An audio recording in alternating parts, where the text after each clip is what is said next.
ఆశ్రయదీవేనా ప్రయాసపడి సమస్త జనులకు విశ్రాంతినిచ్చే దీవెనా దుఃఖిత పీడిత నిరాధారులకు ఆశ్రయదీవేనా అనుదిన రక్షణ సువార్తనందించు పరమ నివేదనా అనుదిన రక్షణ సువార్తనందించు పరమ నివేదనా యేసయ్య దీవెనా యేసయ్య దీవెనా యేసయ్య దీవెనా యేసయ్య దీవెనా.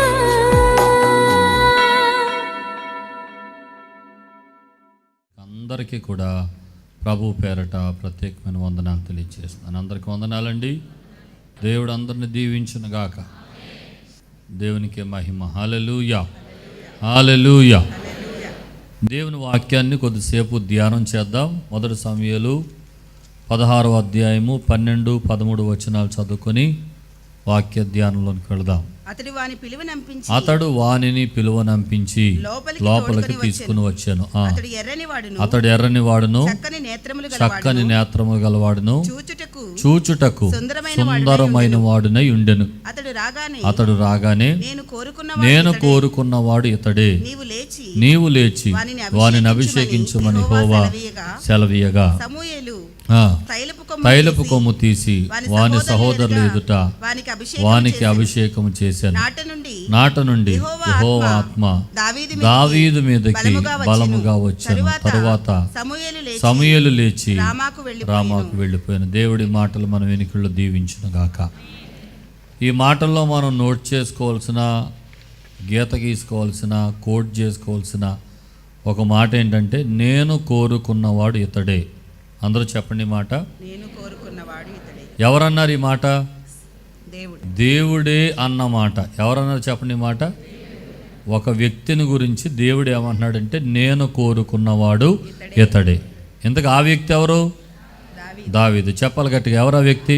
దావీదు.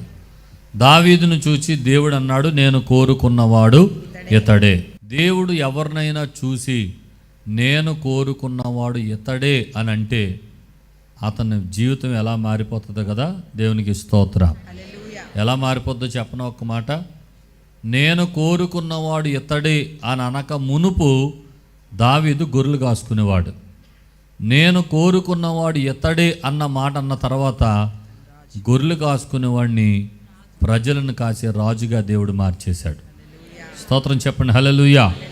కాబట్టి ఈరోజు మీతో చెప్పేది ఏంటంటే, ఎవరి విషయంలోనైనా దేవుడు నేను కోరుకున్నవాడు ఇతడే, నేను కోరుకున్నది ఈమెనే అనే మాట కనుక దేవుడు మాట్లాడితే వారి భవిష్యత్తులన్నీ తల్లకిందులైపోతాయి. వారు ఊహించిన దానికన్నా గొప్ప కార్యాలు చూస్తారు. వారు తలంచిన దానికన్నా ఉన్నతమైన స్థితిలోనికి దేవుడు వారిని నడిపిస్తాడు. స్తోత్రం కలుగును గాక. కాబట్టి ఈరోజు మనం మొదటగా ఆశపడాల్సింది ఏంటంటే, ప్రభువా, దావీదు విషయంలో పలికిన ఈ మాట నా విషయంలో కూడా పలకాలి. ఏమని? నేను కోరుకున్నది నిన్నే. ఆమేన్ చెప్పండి. ఈరోజు మీ పేరు పెట్టి చెప్పుకోండి, నేను కోరుకున్నది జ్యోతిరాజునే. ఆమేన్ చెప్పండి. నేను కోరుకున్నది, మీ పేరు చెప్పుకోండి. ఆమేన్. ఈరోజు దేవుడు మిమ్మల్ని కోరుకునే స్థితిలోనికి మిమ్మల్ని నడిపించును గాక. అలా గనుక దేవుడు మనల్ని కోరుకోగలిగితే, మరలా చెప్తున్నాను, ఎక్కడో ఉండాల్సిన వారిని ఎక్కడికో తీసుకెళ్ళిపోతాడు ఆయన. ఆమేన్ చెప్పండి. హల్లెలూయా. గొర్రెల కాపరిగా ఉన్న వ్యక్తిని రాజుగా తీసుకెళ్ళిన దేవుడు మన స్థితి ఎక్కడో ఉండాల్సింది ఎక్కడికో వెళ్ళిపోద్ది. ఊహకందని కార్యాలు దేవుడు మన జీవితంలో జరిగిస్తాడు. దేవునికి స్తోత్రం. ఇంతకీ దేవుడు మనల్ని కోరుకునే స్థితిలో మనం ఉండాలంటే ఏం చెయ్యాలి అన్న విషయాన్ని కొద్ది నిమిషాలు మనం జ్ఞాపకం చేసుకుందాం. స్తోత్రం చెప్పండి. హల్లెలూయా. అసలు దేవుడు దావీదును కోరుకోవడానికి ముందు ఏం జరిగింది, అక్కడ ఎవరున్నారు అని ఆలోచన చేస్తే, దావీదు కంటే ముందు సౌలు అక్కడ రాజుగా ఉన్నాడు. ఇంతకీ సౌలును రాజుగా చేసింది ఎవరు చెప్పండి? దేవుడే. సౌలును రాజుగా ఉంచింది దేవుడే. అతడు రాజు అవ్వకముందు దేవుడు మనసును ఆకర్షించాడు. దేవుని చేత అతడు కూడా నేను కోరుకున్నవాడు ఇతడే అన్నట్లుగా ప్రవర్తించాడు. దేవుని చేత మంచి ఆలోచనలో ఉన్నాడు, అంతా మంచిదే. రాజరికంలోనికి పెట్టిన తర్వాత అతని పరిస్థితి మారిపోయింది. రాజు అయిన తర్వాత దైవజనులకు ఎదురెళ్ళటం మొదలుపెట్టాడు. రాజు అయిన తర్వాత దైవజనుల మాట వినడం లేదు. రాజు అయిన తర్వాత దేవుడు చెప్పిన ఆజ్ఞను కూడా పాటించడం లేదు. తేవద్దురా బాబు అంటే అవే తీసుకొచ్చేశాడు. కనుక ఈ రీతిగా అతడు రాజు అయిన తర్వాత అతని పద్ధతులు, పరిస్థితులు, అతని విధానం మారిపోయింది. అందుకు దేవుడు అన్నాడు, ఇతడు రాజుగా ఉండడం నాకు ఇష్టమో లేదు, ఇతను తీసేద్దాం అన్నాడు. అంతే, సౌలుని తీసేశాడు. స్తోత్రం చెప్పండి. ఈ మాటను పెట్టి నేను చెప్పాలనుకున్న ఒక మాట ఏంటంటే, ఒక వ్యక్తిని పైకెక్కించాలన్న దేవుడే, ఒక వ్యక్తిని కిందకు దించాలన్న దేవుడే. ఆమేన్ చెప్పండి. అది మనుషుల చేతుల్లో ఉండదు. ఒక వ్యక్తిని పైకి లాగేది మనుషులు కాదు, ఒక వ్యక్తిని కిందకు లాగేది మనుషులు కాదు. పైకి హెచ్చించబడాలన్నా దేవుని చేతుల్లోనే ఉంటుంది. ఆ వ్యక్తిని కిందకు దించాలన్నా కొంతమంది అంటారు, ఆడితో స్నేహం చేసి మా వాడు పాడైపోయాడు అని అంటారు. ఎవరితోనూ స్నేహం చేస్తే ఎవరో పాడైపోరు. నేను చెప్పేది ఏంటంటే, నీ హృదయం దేవునికి అనుకూలంగా ఉంటే దేవుడు నిన్ను ఆశీర్వదిస్తాడు. ఒకవేళ నీ హృదయం దేవునికి అనుకూలంగా లేకపోతే తీసుకెళ్ళి కింద కూర్చోబెడతాడు. అంతే జరిగేది. కనుక సౌలును కూడా అనుకూలంగా ఉన్నప్పుడు ఆశీర్వదించాడు. అతని జీవితంలో ఎప్పుడైతే యథార్థత కోల్పోయాడో, నమ్మకత్వాన్ని కోల్పోయాడో, దేవుని మాట వినడం లేదో, దైవజనుల మీద ఎదురు తిరుగుతున్నాడో, వెంటనే దేవునికి ఇష్టం లేక అతనున్న పొజిషన్ తీసేసి రాజరికాన్ని నుండి దేవుడు తొలగించేశాడు. స్తోత్రం చెప్పండి. హల్లెలూయా. అందుకే నేను చెప్పే మాట ఏంటంటే, ఆశీర్వదించబడడానికి మొదట దేవునికి అనుకూలంగా ఉండాలి. ఆశీర్వదించబడిన తర్వాత కూడా మనం దేవునికి అనుకూలంగా ఉండాలి. ఒకవేళ ఆశీర్వదించబడిన తర్వాత మన పొజిషన్ చూసి, మన స్థితి చూసి మనకి గర్వం పెరిగి పిచ్చి పిచ్చి వేషాలు వేసాం అనుకోండి, ఎక్కడ కూర్చోబెట్టాలో దేవుడికి బాగా తెలుసు. అందుకని గర్వం రానవకూడదు, అహంభావం రానవకూడదు, డంబంగా ప్రవర్తించకూడదు. ఎంత ఎదిగితే అంత ఒదిగి ఉండాలి. స్తోత్రం చెప్పండి. హల్లెలూయా. ఎంత ఉన్నత స్థితికి వెళ్తే అంతగా దేవునికి కృతజ్ఞులమై ఆయన మాట వింటూ, ఆయన ఆజ్ఞను పాటిస్తూ, దేవుడు చెప్పిన మాటకు లోబడి ఆయన మాట ప్రకారం జీవిస్తే దేవుడు మనల్ని ఎప్పుడు కూడా ఉన్నత స్థితిలోనే ఉంచుతాడు. స్తోత్రం కలుగునుగాక. సరే, ఇప్పుడు సౌలు రాజుగా ఉండడానికి అర్హుడు కాదు, తీసేశాడు. ఇప్పుడు మరలా ఇంకో రాజు కావాలి కదా. ఇప్పుడు రాజరికానికి సెలక్షన్స్ ప్రారంభమయ్యాయి. మనుషులు సెలక్షన్లు వేరేగా ఉంటాయి, దేవుని సెలక్షన్లో వేరేగా ఉంటాయి. మనుషులు ఏం చూసి సెలెక్ట్ చేసుకుంటారు, దేవుడు ఏం చూసి సెలెక్ట్ చేసుకుంటాడో, ఒక పాఠాన్ని దావీదును సెలెక్ట్ చేయడం ద్వారా దేవుడు ప్రజలకు ఒక సందేశాన్ని అందించాడు. స్తోత్రం చెప్పండి. హల్లెలూయా. ప్రవక్త అయిన సమూయేలును పిలిచాడు. సమూయేలు, నువ్వు బెత్లెహేమీయుడైన యెష్షయి ఇంటికి వెళ్ళు, అతను కొంతమంది కొడుకులు ఉంటారు, నేను చూపించిన వానికి నువ్వు అభిషేకం చేసేయి అన్నాడు దేవుడు. ఆ మాట పట్టుకుని సమూయేలు ప్రవక్త బెత్లెహేముకి వచ్చాడు. బెత్లెహేమీయుడైన యెష్షయి ఇంటికి వెళ్ళాడు. యెష్షయితో మాట్లాడుతున్నాడు, ఆ బాబు, మీ కొడుకుల్లో ఒక కొడుకుని దేవుడు రాజుగా చేయడానికి కోరుకు నన్ను పంపించాడు. కనుక ఎవరిని రాజుగా చేయాలో మనకి అభిషేకిస్తానంటే వెంటనే కొడుకులందరినీ రెడీ చేసేసాడు యెష్షయి. కొడుకులందరినీ రెడీ చేసి మొట్టమొదటి కొడుకు ఏలియాబుని కుర్చీలో కూర్చోబెట్టాడు. కుర్చీలో కూర్చోబెడితే ఇక్కడ అభిషేకం జరగాలి. సమూయేలు వచ్చి ఏలియాబుని చూడగానే, ఏలియాబు చాలా ఎత్తున్నాడు, చాలా తెల్లగా ఉన్నాడు, చాలా సుందరుడుగా ఉన్నాడు. ఒక్క మాటలో చెప్పాలంటే నెత్తి మీద కిరీటం పెడితే రాజరికానికి కొట్టొచ్చినట్టు కనపడుతున్నాడు ఏలియాబు. ఇక వెంటనే మానవాత్మతో చూసినటువంటి ఈ యొక్క సమూయేలు ఏలియాబుకి అభిషేకం చేయాలని తైలపు కొమ్ము తీసి తైలపు కొమ్ముతో అభిషేకం చేయడానికి సిద్ధపడిపోయాడు. వెంటనే దేవుడు పిలుస్తున్నాడు, సమూయేలు ఆగు, ఏం చేస్తున్నావు? అభిషేకం చేస్తున్నా. ఎందుకు చేస్తున్నావు? అతని పై రూపాన్ని చూసి, అతని ఎత్తును చూసి, అతని రంగు చూసి అతనికి అభిషేకం చేస్తున్నావా అని దేవుడు మాట్లాడుతూ అన్నాడు, మనుషులు లక్ష్యపెట్టు వాటిని యెహోవా లక్ష్య పెట్టడు. మనుషులు పై రూపాన్ని చూస్తారు, యెహోవానగు నేను హృదయాన్ని చూస్తాను. స్తోత్రం కలుగును గాక. మనుషులు దీవించాలి అని అనుకుంటే మనుషులు ఒక వ్యక్తిలో ఏం చూస్తారట? పట్టు చీర కట్టుకుంటే ఒకలాగా, మామూలు చీర కట్టుకుంటే ఒకలాగా, అందమైన బట్టలు వేసుకుని అందంగా తయారై వస్తే ఆడనొకలాగా, కొంచెం ఏదైనా చిరిగిపోయిన బట్టలు వేసుకొస్తే ఇంకొకలాగా. ఎవరికి సాధ్యం ఇది? మనుషులకే సాధ్యం. మనుషులు ఫ్రెండ్షిప్ చేయాలంటే పై రూపం కావాలి. కారు ఉండాలి, బిల్డింగ్ ఉండాలి, మంచి బట్టలు ఉండాలి, చక్కగా తయారవ్వాలి, మంచి పొజిషన్ ఉండాలి, అంటే బయట స్థితిగతులు ఉండాలి. ఇవన్నీ చూస్తారు ఎవరు? గట్టిగా చెప్పండి, మనుషులు. కానీ దేవునికి పై రూపంతో పనేమీ లేదు. నీకు పొజిషన్ ఉన్నా లేకపోయినా, అర్థమవుతుందా? నువ్వు మంచి స్థితిలో ఉన్నా లేకపోయినా, మంచి బట్టలు కట్టుకున్నా లేకపోయినా, నువ్వు అందంగా ఉన్నా లేకపోయినా, దేవునికి వీడితో పనేమి లేదు. దేవుడు పై రూపాన్ని చూడ్డావు. ఏం చూస్తాడు ఆయన? హృదయాన్ని చూస్తాడు. చెప్పండి, ఏం చూస్తాడు ఆయన? హృదయాన్ని చూస్తాడు. నీ హృదయం దేవుని దృష్టికి యథార్థంగా ఉందనుకో, వెంటనే ఒక మాట అంటాడు, నేను కోరుకున్నది ఇతనే, నేను కోరుకున్నది ఈమెనే. వెంటనే దేవుడు తీసుకెళ్ళి పై స్థానంలో కూర్చోబెట్టేస్తాడు. స్తోత్రం చెప్పడం ఒకసారి గట్టిగా గట్టిగా చెప్పండి, హల్లెలూయా. అందుకని మరలా చెప్తున్నాను, దేవునికి పై రూపంతో పనేమీ లేదు. నువ్వు ఏ సెంట్ కొట్టావు, ఏ పౌడర్ రాసావు, పేరుని లవ్లీ రాసావా లేదా, ఇంకో పేస్ట్ ఏమన్నా రాసావా, ఇవన్నీ చూసేది ఎవరు?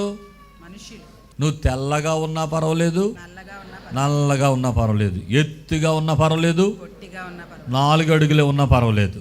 అర్థమవుతుందా? నీకు జుట్టున్నా పర్వాలేదు, బట్టతలైనా పర్వాలేదు. స్తోత్రం చెప్పడం సరి గట్టిగా. అందుచేత దేవునికి వీటితో పనేమీ లేదు. నీకు ముక్కు వంకరైనా, చెవి వంకరైనా, మూతి వంకరైనా, పళ్ళు ఎత్తైనా, ఏదైనా సరే మనుషులు చూస్తారు ఇవన్నీ. ఏంట్రా ఇలా ఉన్నాడు, ఇంత నల్లగా ఉన్నాడు ఏంట్రా, ఇలా ఉన్నాడు ఏంట్రా, తెల్లగా ఉన్నవాళ్ళు పక్కెళ్ళి కూర్చుంటారు.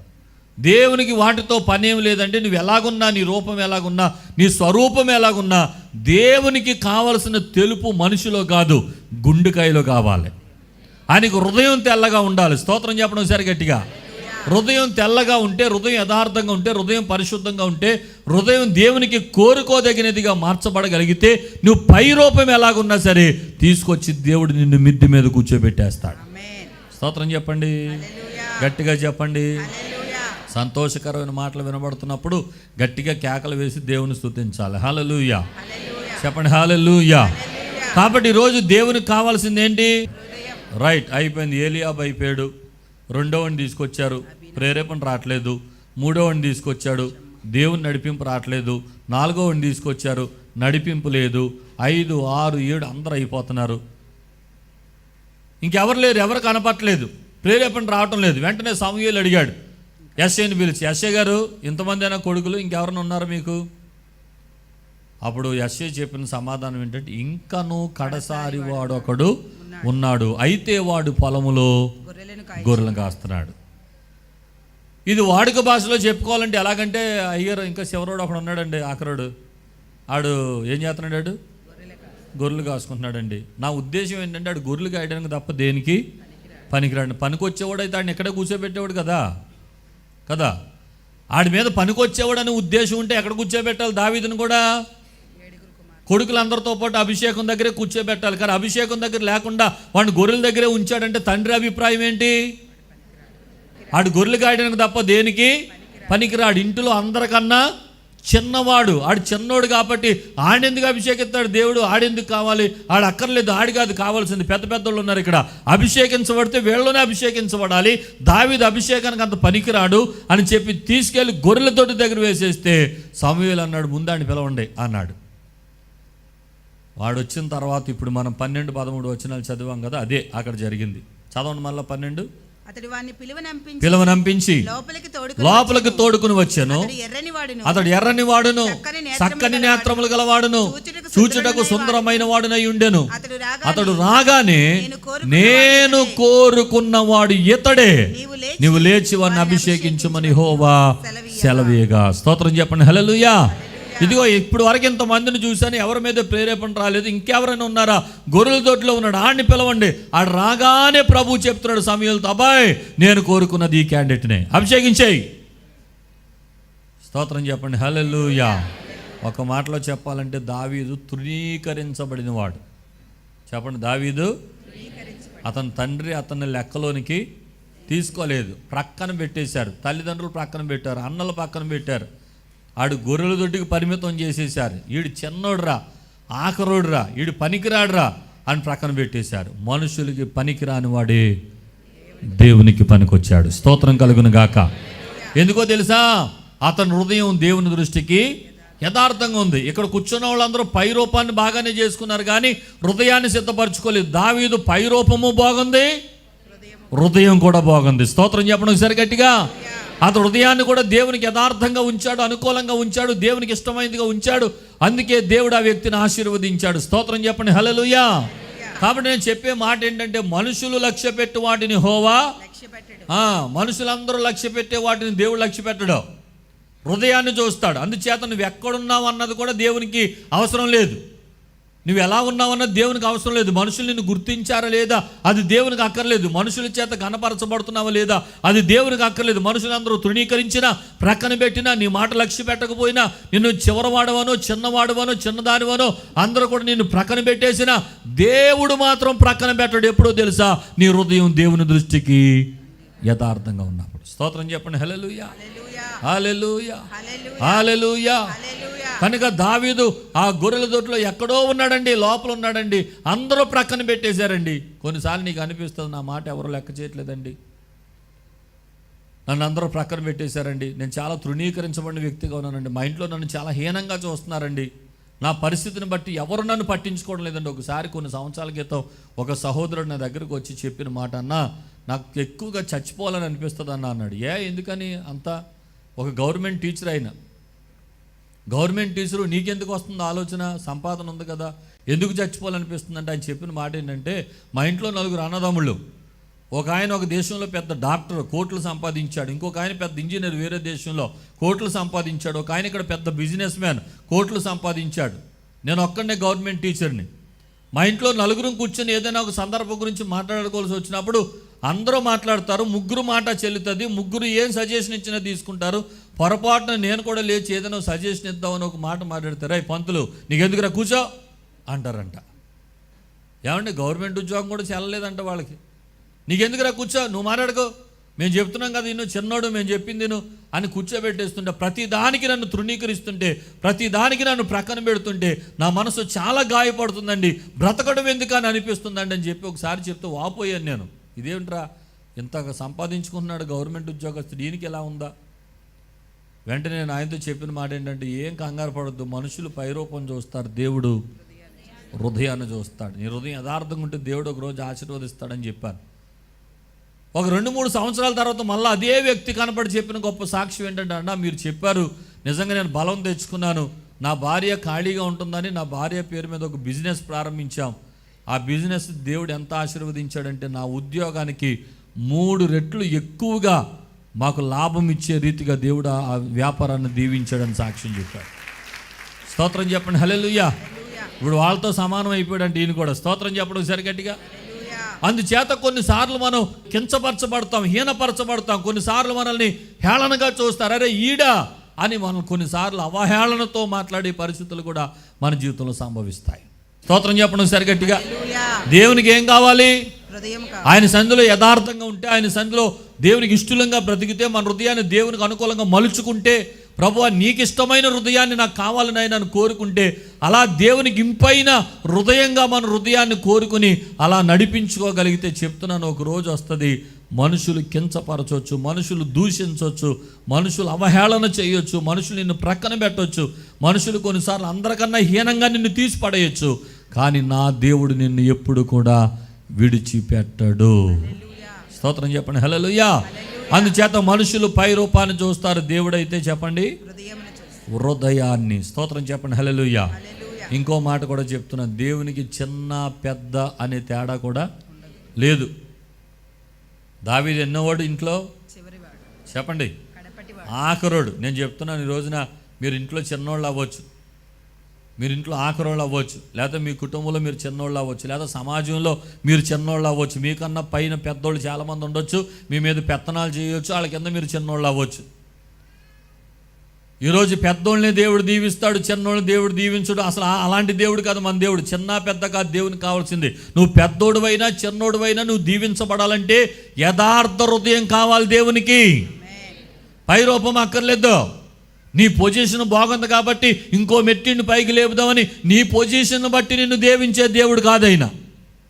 మన డబ్బును బట్టి మనల్ని ఇంకా ఆశీర్వదించే దేవుడు కాదు. ఆ డబ్బు దేవుడు ఇచ్చిందే నీకు. ఏమండి, ఇంకా దేవుడు దీవించాలంటే ఎంతకంతగా ఒదిగి తగ్గించుకొని ఇంకా యథార్థ హృదయమై అన్యాయం చేయకుండా, మోసాలు చేయకుండా, అపవిత్రత లేకుండా పవిత్రమైన హృదయం కలిగి యథార్థంగా మనం బ్రతుకుతున్నప్పుడు అంచెలంచెలుగా దేవుడు దీవిస్తూనే ఉంటాడు మనల్ని. స్తోత్రం చెప్పండి హల్లెలూయా. గట్టిగా చెప్పండి హల్లెలూయా. యథార్థ హృదయాలకు యెహోవా ఆసన్నుడు అనే మాట కనబడుతుంది. దగ్గరగా ఉంటాడట ఆయన. యథార్థ హృదయాలకు ఎప్పుడు దగ్గరగా ఉంటాడట ఆయన. అందుచేత నీకేమున్నా లేకపోయినా, నీ కుటుంబంలో నీ పరిస్థితులు తారుమారైపోయినా, నువ్వు ఎప్పుడు కన్నీరు కార్చాల్సిన పరిస్థితి వచ్చినా, నేను చెబుతున్న మాట, నువ్వు చిన్నవాడు అయిపోయినా, సమాజంలో నువ్వు హీనపరచబడే పరిస్థితిలో ఉన్నా సరే, దేవుడు నిన్ను విడిచిపెట్టే దేవుడు కాదు. ఇంకో మాట చెప్తాను, నువ్వెక్కడున్నా సరే, అందరూ ఇంట్లో ఉన్నారు. దావీదు ఎక్కడున్నాడు చెప్పండి? అరణ్యంలో ఉన్నాడు, గొర్రెల దొడ్లో ఉన్నాడు, చాలా దూరంలో ఉన్నాడు. కొంతమంది అనుకుంటారు, మీరు ఏలూరులో ఉన్నారు సార్, మీకేంటి సార్, సిటీలో ఉన్నవాళ్ళు బాగానే బ్లెస్ అవుతారు, మేము చిన్న పల్లెటూరులో ఉన్నామండి అంటారు కొంతమంది. నీది పల్లెటూరా పట్టణమా కాదు కావాల్సింది. పల్లెటూరులో నువ్వు యథార్థంగా ఉన్నా, నిన్ను బట్టి నీ పల్లెటూరు ప్రపంచవ్యాప్తంగా మారుమోగిపోతుంది. స్తోత్రం చెప్పడం సరిగట్టిగా. నిన్ను బట్టి నీ ఊర్లకి పేర్లు వస్తాయి. స్తోత్రం చెప్పడం సరిగట్టిగా. మనకు తెలుసు, చాలామంది దైవజనులు చిన్న చిన్న స్థితిలో ఉండి పెద్ద పెద్ద స్థితికి వెళ్ళారు. వాళ్ళ ఊరి పేర్లు వాళ్ళ ఇంటి పేర్లుగా మారిపోయినాయి ఇప్పుడు. స్తోత్రం చెప్పండి. ఇదివరకు స్టువర్ట్పురం సుధాకర్ గారు అని ఒక దైవ సేవకులు ఉండేవారు. స్టువర్ట్పురంలో ఆయన ఒక గజిదంగ రైల్లో అందరిని దోపిడీలు చేసి, దొంగతనాలు చేసి, అలాంటి స్థితిలో పట్టబడి ఆయన చేసిన పరిచర్య స్టువర్ట్పురంలో అద్భుతమైన పరిచర్య. ఆయన ఆంధ్ర రాష్ట్రం, తెలంగాణ రాష్ట్రం అంతా దేవుని వాక్యం ప్రకటించాడు. ఆయన చనిపోయాడు ఈ మధ్యలో. ఆయన ఇంటి పేరు స్టువర్ట్పురం కాదు, ఆయన ఊరి పేరు ఆయనను బట్టి బయటకు వచ్చింది. స్తోత్రం చెప్పడం సరిగట్టిగా. మనకు తెలిసిన ఒక దైవజనులు ఇసుగుపల్లి సుధాకర్ గారు. ఇసుగుపల్లి సుధాకర్ గారు చిన్న కుగ్రామం, పిఠాపురం లోపల చాలా చిన్న ఊరు. అది చాలా చిన్న ఊరు. నేను వెళ్ళాను చాలాసార్లు. చాలా చిన్న ఊరు అది. ఏమండి, ఇసుగుపల్లి అనే ఊరు మనలో చాలామందికి తెలిసిందనంటే, ఆ దైవజనుడు చాలా పేద స్థితిలో, చాలా దీన స్థితిలో, ఆ తండ్రి చేత కొట్టబడి, భయంకరంగా హింసించబడి, ఎంతో భయంకరమైన పరిస్థితిలో యథార్థ హృదయంతో దేవుడు అభిషేకించాడు, ఆశీర్వదించాడు. ఈ రోజున అనేక మందికి అనేక పాటలు రాసి, నీవే నాకు చాలు నీ యేసు, ఇలాంటి పాటలు రాసి ప్రపంచవ్యాప్తంగా ప్రసిద్ధి చెందాడు ఆయన. స్తోత్రం చెప్పండి. ఆయన ఇంటి పేరు ఇసుగుపల్లి కాదు, ఆయన ఊరి పేరు. ఏమండి, గ్రామంలో ఉన్నామా, కుగ్రామంలో ఉన్నామా, పట్టణంలో ఉన్నామా కాదు. గండిగుంట రాజబాబు గారు ఎన్ని పాటలు రాశాడు. ఏసయ్యా ఏసయ్యా నిన్నే నిన్నేనే కొలుతున్నాయ్యా, ఇలాంటి పాటలు మనం పాడతాం. ఆయన ఇంటి పేరు గండిగుంట కాదు, ఆయన ఊరి పేరు గండిగుంట. ఏమండి, ఊరికి కుగ్రామం, చిన్న గ్రామానికి ఎంత పెద్ద పేరు వచ్చింది చూడండి. ఏమండి, ఇలాగా ఎంతోమంది దైవ సేవకులు ఉన్నారు. ఎదురుమొండి మోజేసి గారు అంటారు. ఆయన ఇంటి పేరు ఎదురుమొండి కాదు, ఊరి పేరు. అది ఊరు ఎక్కడో చిన్న పల్లెటూరు అది. ఆ ఊరు నుండి రక్షణ పొంది అన్యజనుల నుండి అద్భుతమైన సేవ చేసిన కారణం ఊరికి పేరు వచ్చింది. స్తోత్రం చెప్పడం సరిగట్టిగా. గట్టిగా స్తోత్రం చెప్పండి.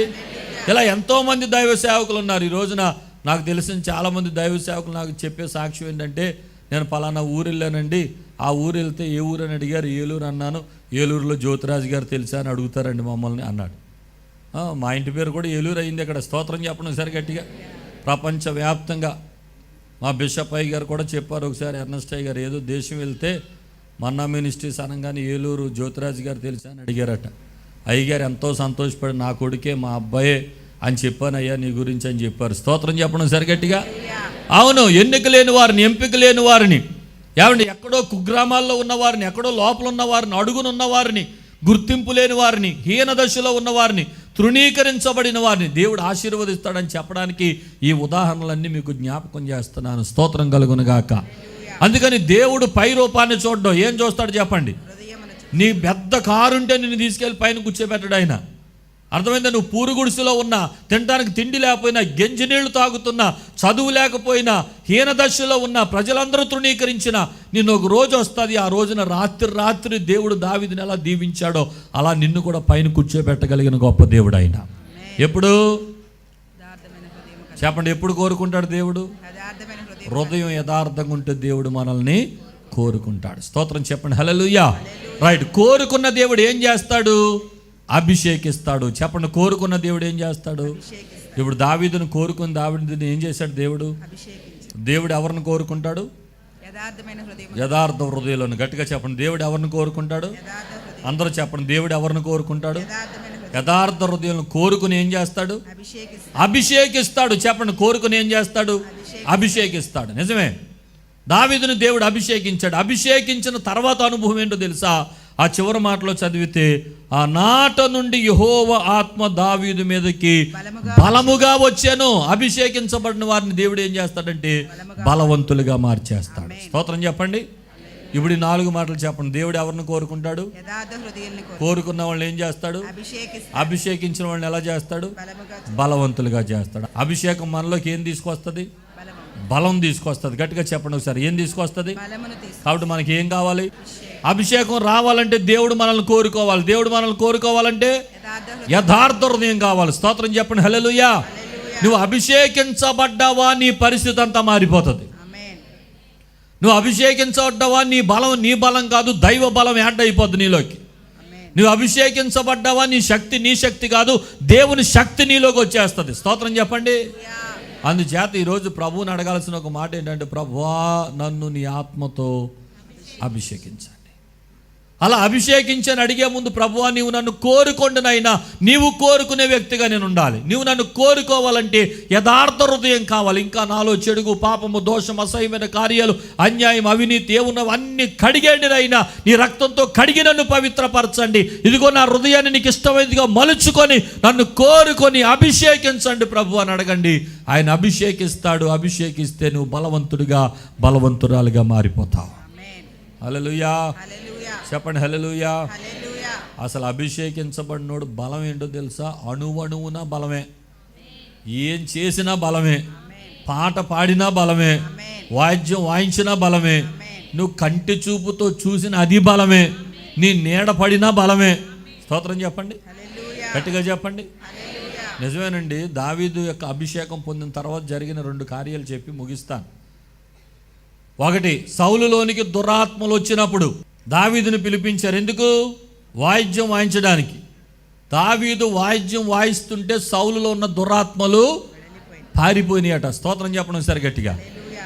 ఎవరిని ఇంతకు ముందు ఎప్పుడైనా వాయిద్యాలు వాయించాడా, వాయించలేదా? ఆ గొర్రెల దొడ్లో కూర్చుని ఏం చేసేవాడు? వాయిద్యాలు వాయిస్తూ పాటలు పాడుకుంటూ కీర్తనలు రాస్తూ ఉండేవాడు. అప్పుడు కూడా మరి వాయిద్యాలు వాయించాడు కదా.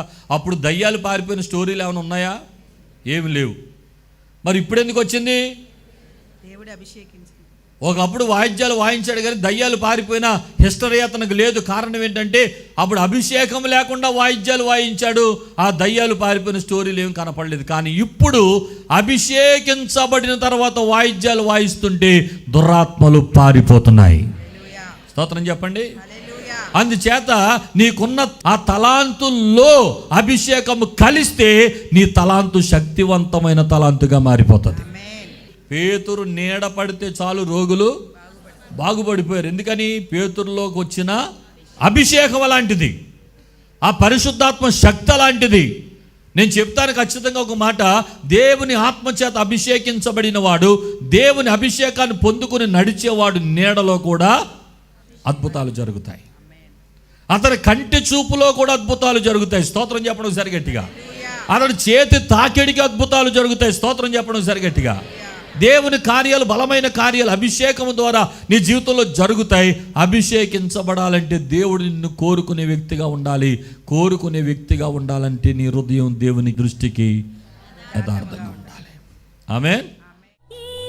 మా చిరునామా పాస్టర్ ఎం జ్యోతిరాజు, శాంతినగర్, ఏలూరు 534007, పశ్చిమ గోదావరి జిల్లా, Andhra Pradesh. Our address: pastor M Jyothiraju, Shantinagar, Eluru 534007, west Godavari district, Andhra Pradesh. మా ఫోన్ నంబర్లు 8007773733 మరియు 800877774444.